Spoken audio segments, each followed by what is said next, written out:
तो वहीं श्रम संगठनों की देशव्यापी हड़ताल का मंगलवार को दूसरा दिन रहा। इस हड़ताल में श्रमिक, मजदूर, कर्मचारी और किसान संगठन शामिल हुए। आपको बता दें कि केंद्र सरकार के अधीन बैंक, बीमा, डाक, बीएसएनएल और आयकर कर्मचारियों ने भी हड़ताल का समर्थन किया।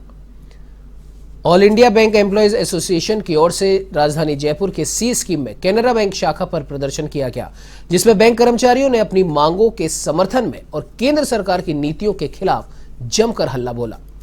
हड़ताल के मुद्दों पर बैंक यूनियन नेताओं से बात की हमारे संवाददाता बीके शर्मा।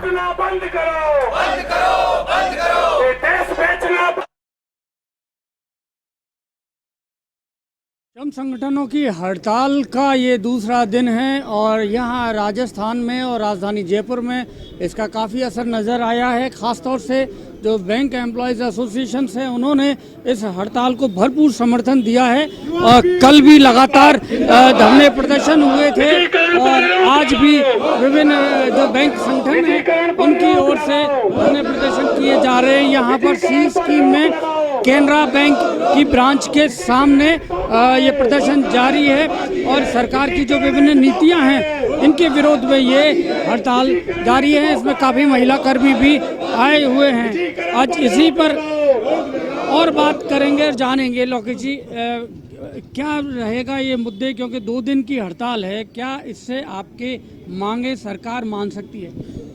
देखिए, सरकार मांगे मानेगी या नहीं मांगेगी ये सरकार के विवेक पर निर्भर करता है, पर स्वाभाविक प्रतिक्रिया के रूप में जिम्मेदार श्रम संगठनों के तौर पर हम लोगों का एक जन जागरण अभियान है। ये देश की जनता को ये समझना होगा कि अगर देश के सार्वजनिक क्षेत्र के बैंकों को निजी हाथों में सौंप दिया जाएगा तो साहूकारी लूट की व्यवस्था इस देश के अंदर हो जानी है। और मैं बड़े स्पष्ट तौर पर ये कह देना चाहता हूँ कि जिस प्राइवेट मॉडल को ये अच्छा मॉडल बताने की कोशिश कर रहे हैं आपके माध्यम से, और जनता को पता है, कोटक महिंद्रा बैंक जो कि प्राइवेट सेक्टर का एक बहुत फास्ट ग्रोइंग बैंक है, पिछले गत वर्ष में सबसे ज्यादा फ्रॉड रिपोर्ट उस बैंक के अंदर हुए हैं, सबसे अधिक। यस बैंक जिसको बेल आउट करने के लिए स्टेट बैंक ऑफ इंडिया को आना पड़ा, अदरवाइज यस बैंक का अस्तित्व खत्म था। ये भी अभी बहुत रिसेंटली इतिहास में ये घटना घटित हुई है। ग्लोबल ट्रस्ट बैंक जिस तरीके से उभरा था उसको ओरिएंटल बैंक में मर्ज करके बताया गया था। देश के अंदर 150 से ज्यादा बैंक फेल हुए, ग्लोबली 450-500 से ज्यादा प्राइवेट बैंक फेल हुए। मेरिल लिंच और लेहमैन ब्रदर्स का पूरा हाल विश्व ने देखा, जिसका ग्लोबल मेल्टडाउन का असर आज तक दुनिया के अंदर है। तो कौन से विवेक के आधार पर ये देश के सार्वजनिक क्षेत्र के बैंकों को बेच देना चाहते हैं? और बेचने की व्यवस्था की बात करें अगर, तो ये तो वो बात है कि खेत बेचकर हमने गाड़ियां खरीद ली, बंगले खरीद लिए, लेकिन उन जमीनों को खरीदने के लिए कहीं से कोई पैसा नहीं आ सकता। लाइक दैट इस सरकार ने रिजर्व बैंक के रिजर्व फंड्स को ले लिया, रिजर्व बैंक के रिजर्व फंड्स को खाली कर दिया। कितना बड़ा मतलब मुंह खोल रखा है इन्होंने कि हर चीज को बेच दो। एयर इंडिया इन्होंने बेच दिया, बंदरगाह इन्होंने बेच दिया, 26 सरकारी कंपनियां इन्होंने बेच दी। लाल किला इनसे नहीं संभलता, वो डालमिया जी के पास है आज एयर। तो सारी व्यवस्था अगर निजी हाथों में चली जाएगी तो आम तौर पर जो आम जनता है उसको किस तरीके से सर्विसेज मिलेंगी। सूरज भांजी, मुद्दा कर्मचारी और अधिकारियों के हित का है बैंक के, लेकिन सभी 9 जो कर्मचारी अधिकारी संगठन है इस हड़ताल में शामिल नहीं हुए, क्यों? कर्मचारी और अधिकारियों का हित का मुद्दा नहीं है। AIBA और AIBOA हमेशा अगर कई साल में 20 हड़ताल करती है तो सिर्फ 3 हड़ताल ही अपने वेतन समझौते के लिए करती है। बाकी 17 हड़तालें देश के आम आवाम, देश के आम जनता, ग्राहकों, बेरोजगारों, असंगठित मजदूरों के लिए करती है। ये मुद्दे जितने भी जिनके लिए हम लड़ रहे हैं, निजीकरण से हमें कोई विशेष आपत्ति नहीं। आज हम सरकार के नौकर हैं, कल किसी सेठ के नौकर होंगे, लेकिन जब निजीकरण होगा तो संविधान से प्रदत्त आरक्षण की व्यवस्था खत्म हो जाएगी। जब निजीकरण होगा तो समाज के बेरोजगारों को उस अनुपात में नौकरियां नहीं मिलेगी जिस अनुपात में नौकरी मिलनी चाहिए। जब निजीकरण होगा तो सामाजिक सुरक्षा नहीं मिलेगी। जब निजीकरण होगा तो सुरक्षित सेवा शर्तें नहीं होगी। तो सरकार आखिर कैसा समाज बनाना चाहती है, कैसा देश बनाना चाहती है? जहाँ असुरक्षा का वातावरण हो, भय का वातावरण हो, जहाँ शोषण हो, जहाँ नियोक्ता और निर्धारण के बीच में कोई संवेदना ही नहीं हो। तो ये मुद्दे अधिकारियों कर्मचारियों से भी बेशक जुड़े हुए हैं, क्योंकि हम वर्किंग क्लास का अभिन्न हिस्सा हैं। लेकिन आज की हड़ताल निजीकरण के खिलाफ है, लेबर कोड में परिवर्तन किए जाने के खिलाफ है। अब आप देखिए, रात की पारी में महिलाएं काम करेगी तो बच्चे को अगर माँ की जरूरत है तो माँ बच्चे के पास होनी चाहिए या ऑफिस में होनी चाहिए?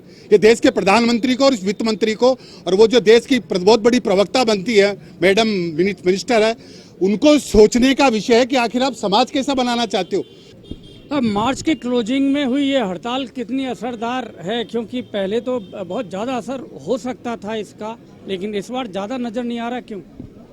देखिए, हड़ताल तो हड़ताल है, वो चाहे मार्च में की जाए, अप्रैल में की जाए, मई में की जाए। सरकार ने बहुत सारी चीज़ें आज टेक्नोलॉजिकली इस तरीके की साउंड कर दी कि वो सोचते हैं कि हड़ताल से कोई फ़र्क नहीं पड़ेगा। लेकिन हमारे को सरकार, पब्लिक को भी हमारे को परेशान नहीं करना है और ना पब्लिक परेशान हो रही है।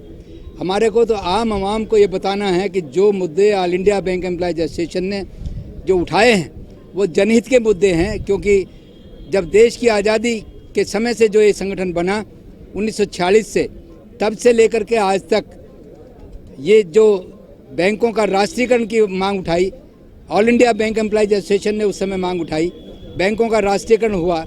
उस समय मात्र 2000 कर्मचारी थे या 8000 शाखाएं थी। आज 1,60,000 शाखाएं, 13 लाख कर्मचारी, तो रोजगार तो राष्ट्रीयकरण के बाद मिला है। तो आज महंगाई का मुद्दा हो या बैंकों की सुरक्षा का मुद्दा हो या आम आवाम का फाइनेंशियल उनका मुद्दा हो, ये सारे मुद्दे आज राष्ट्रीयकरण के साथ जुड़े हुए हैं। और ये हड़ताल पहली हड़ताल नहीं है, इससे पहले 40-42 हड़ताल हम कर चुके हैं। आज 16 और 17 दिसंबर को हमने हड़ताल की है, यही मुद्दे थे।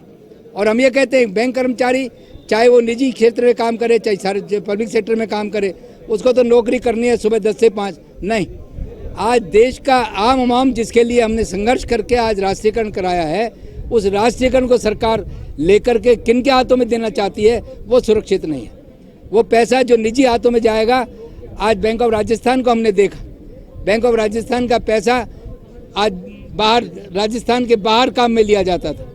क्योंकि ये सारी मांगें जो इस हड़ताल के माध्यम से सरकार तक पहुंचाई गई है वो सभी जायज़ हैं, और इसमें न केवल वर्किंग एम्प्लॉइज़ बल्कि जो हमारे रिटायरीज सीनियर सिटीजन्स हैं उनको भी इसमें शामिल हम कर रहे हैं, क्योंकि हमारी पेंशन अपडेशन का मामला काफ़ी दिनों से लंबित है।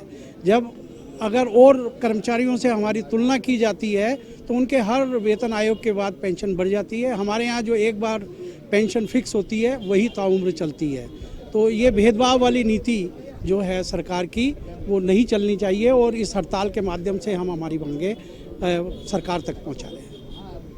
तो ये यहाँ पर बैंक एम्प्लॉयज़ यूनियन है, उनकी ओर से केनरा बैंक की शाखा पर प्रदर्शन किया जा रहा है। केनरा बैंक के अंदर आप देखेंगे कि तमाम जो काउंटर हैं वो खाली है, एम्प्लॉय बाहर प्रदर्शन में लगे हुए हैं। बीच में जो ग्राहक आते हैं वो वापस आकर और देखते हैं कि यहाँ कोई है नहीं तो लौट जाते हैं। और यहाँ ये इस तरह से 2 दिन ये हड़ताल रही, और हड़ताल का क्या असर होगा ये तो भविष्य बताएगा।